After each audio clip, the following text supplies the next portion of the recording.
Welcome back to the Gardening with Joy and Holly radio show. It's dry in a lot of places, Holly. Tree diaper is a product in which you don't need any additional items in order to make it function. You just got to hydrate it and then let nature take over from it. treediaper.com. Yeah, Tree Diaper is a revolutionary watering system that slowly releases water around the base of any tree or plant as the soil dries. The Tree Diaper is filled with water from rain or when you water and slowly releases water over 3 weeks. No more overwatering or underwatering with the Tree Diaper. Every time it rains, Tree Diaper recharges. No pipes, hoses, or electricity needed. Water your plants and trees, whether they're down by the house, down the road, or in the back 40. Also works under mulch, whether you're a first-time gardener or advanced. Tree Diaper will improve the way you water your plants. Made in the USA, you can find all the sizes they have available at treediaper.com. treediaper.com. We use it, we're using it, and it's working quite well, just as it is described. Well, we'll continue with those 5 most asked questions that gardeners are asking on social media. We've talked about deer, rabbit, groundhog on your property. We've talked about blossoming root rot. We've also talked about, what else, Holly? We talked about harvesting potatoes. Harvesting potatoes. Well, so now we have another question. I got mushrooms in my garden. What's going on? Yes, that's fine. Are they good? Are they bad? How do I get rid of them? What does it mean? They're not necessarily good or bad. Are they edible? I wouldn't eat them. I wouldn't let my kids or my dogs eat them, or if you have any sort of outside pet. But it just means that you have some fungus growing there. You have some decomposers going on. Mushrooms are decomposers. They grew there. They found something to eat, and that's what they do. You can leave them. You can mow over them if you want. You could. What, usually in like 2 days they're gone. Yeah, but I'm just saying that if you mow over them, right, it's not going to be the end of the world. So yeah, you just let them be. Yeah, it's a good thing. If you've got mushrooms in your garden, that's a wonderful thing. If you got them in your straw bale, that's a good thing too. Don't eat them. Now, there is ways of growing mushrooms, edible mushrooms, on your property. But you need to know what you're doing and the proper instructions and the proper companies to buy those spores and all that stuff. You could even, we've done the kits that we've gotten from the garden centers where you grow them essentially like in your home. Right. Which is fun too. Best mushrooms you ever did eat. Yeah, those were super delicious. All right, Holly. Next one is my cucumber leaves are changing colors. What does that mean? Well, it can mean several different things. There are about 5 different things in which when your cucumber plants discolor is what it means. Now, first of all, cucumbers, and this is something maybe a lot of people are not familiar with, Holly, cucumbers don't grow all season long. They're a short season crop. They don't grow very long. They don't grow for months. Right. They need 65 degrees or warmer at root zone before planting, so some people fall in that trap. You plant them too early, they get stunted, they don't produce. We see the discoloration of the leaves from dark green to yellow to dried up. Now, this can be too much water or not enough water, so pick your poison there. Lack of sunlight. People will plant these in an area that are too shady. Cucumbers need a lot of sun, full sun as much as possible. It could be harmful insects, could be getting into your plant or on your plant, laying their eggs, doing damage to them. Insufficient nutrients. That may be between the watering and not watering enough and the insufficient nutrients. That's probably your top 2 there.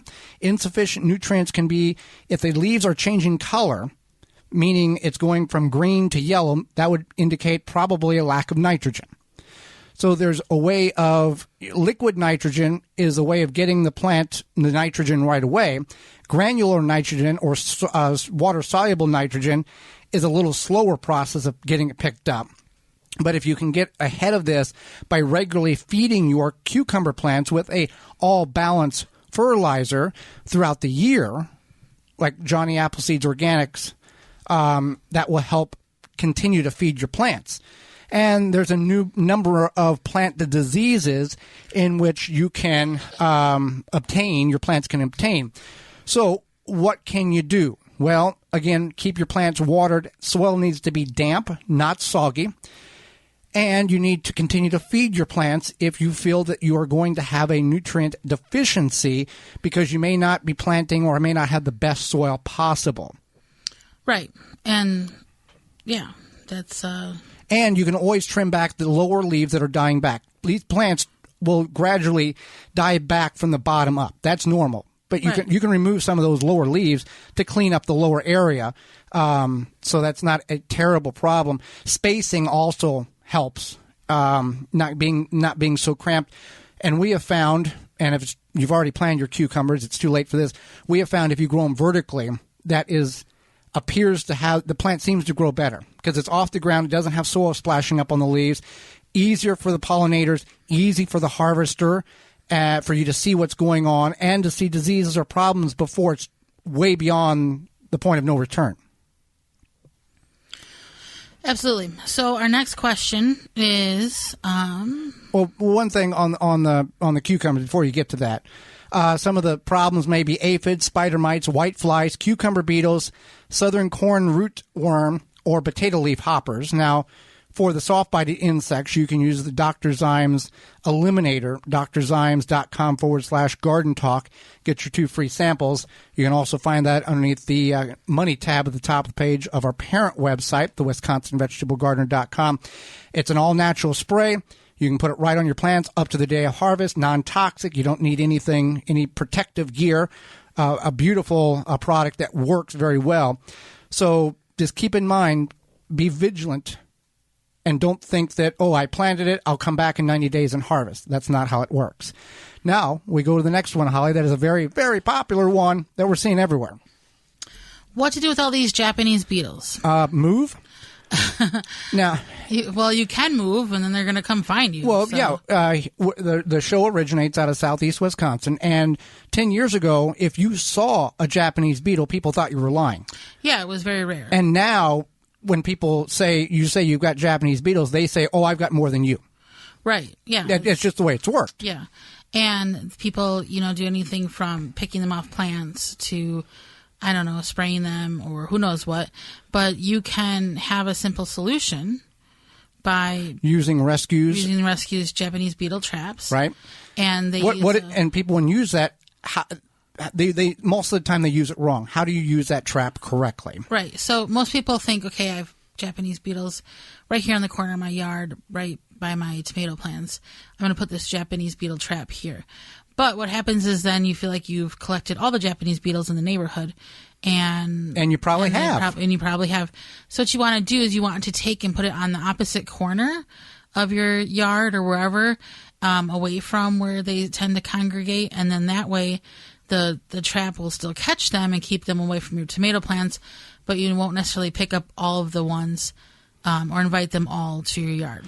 And you think, well, that's counterintuitive. Whether I put it by the infected plant or tree for that matter, or put it over in the corner, they're still going to come. Now, I remember many years ago on the farm, Grandma has trees in the backyard. I forget what type they're more of a compact tree, 15, 20 feet, and they were infested with Japanese beetles. Well, she hung which nobody knew any better back then, she hung the trap directly under the tree. So everything in a quarter-mile radius came to that tree, and it looked like you got more than what you really should have because you were inviting them. There is a pheromone trap in that trap to lure them in, and once they get in, they can't get out. So you want to keep it far away. Another product which you can use is Phylum Bioproducts Beetle Gone, Holly. Yeah, so Beetle Gone is it is applied to the turf, and it's summertime now, and the beetles are all over your yard, just like we've talked about, Holly, and they're wreaking havoc, and they're not going to leave easily. If you're looking to successfully control beetles without damaging the environment, look no further than Beetle Gone from Phylum Bioproducts. It's derived from a naturally occurring soil bacteria. Beetle Gone is the only organic solution that successfully controls beetle invaders. You just mix with powder, the water, and spray on your plants. Once ingested, the targeted pests will stop feeding, and they will die. And let's, you can spray it right on your plants. It's BT. It's safe. It'll kill the plant, or kill the beetles once they ingest it. So if you got infected, you can just cover the plant, the tree, the shrub, the bush, whatever you have. Not only does Beetle Gone work, but the best part about the product, it's safe. It's beneficial. It's safe for beneficial insects such as bees, butterflies, and ladybugs, and has zero water toxicity. Beetle Gone is where you need to go. BeetleGone.com is the place to get the product to use so you can finally put a stop to the Japanese beetles. Use coupon code GardenTalk10 to save 10% off your order at BeetleGone.com. Well, for more information, please visit theWisconsinVegetableGardener.com.